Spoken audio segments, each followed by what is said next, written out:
Menurut saya ada kekerasan seksual yang terjadi di lingkungan kampus. Sepanjang kuliah memang beberapa kali pernah tahu. Menurut saya ada. Kalau sesama mahasiswa pernah, kalau dosen dengan mahasiswa tidak. Pernah dengar juga beberapa masalah berkaitan dengan kasus pelecehan seksual.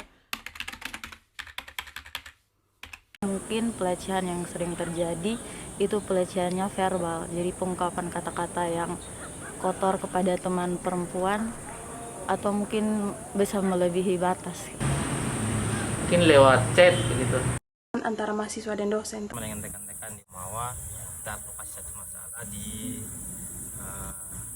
kampus ekip tentang pelecehan di lingkungan kampus dilakukan oleh salah seorang mahasiswa laki-laki kepada salah satu adik semesternya di kampus. Ada ucapan atau ujaran dari baik itu mahasiswa sendiri ataupun dosen yang berbau seksualitas dan cukup merugikan atau tidak menyenangkan bagi orang yang mendengarkannya.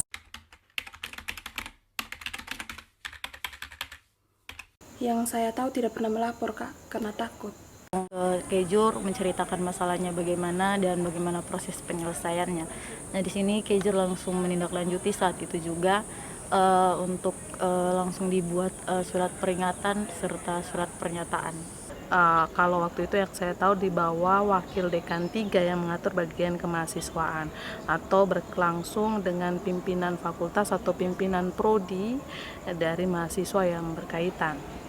Kami melaporkan kepada pihak kampus, tapi karena pihak kampus masih berproses secara internal dalam, lalu kemudian kami berupaya untuk membuat laporan polisi. Tahu saya tidak ada penanganan selanjutnya karena tidak ada tempat untuk melaporkan kejadian-kejadian seperti itu.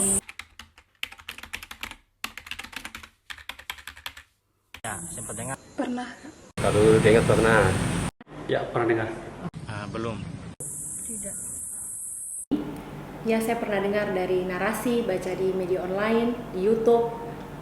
Tahu, pernah dengar. Ya, saya sudah pernah mendengarkannya.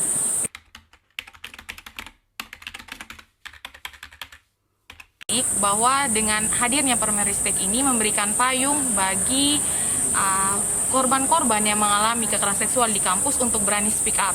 Karena kita tahu bahwa kekerasan seksual yang dijabarkan di Permeristek itu lebih ke kekerasan seksual yang biasa terjadi di lingkungan kampus, sehingga jika dilakukan penanganannya itu lebih baik lagi karena juga ada satgas yang akan menindaklanjuti itu.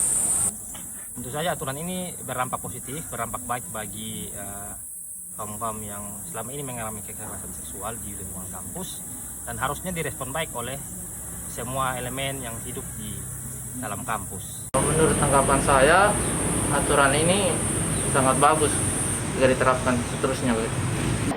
Untuk menolong mahasiswa-mahasiswa, entah itu mahasiswa, staf, karyawan, bahkan dosen yang mengalami kekerasan seksual di lingkungan kampus. Yang mungkin merasa dia sudah dilecehkan, kalau ada aturan, justru ada aturan bisa melindungi mereka dan bisa membackup mereka.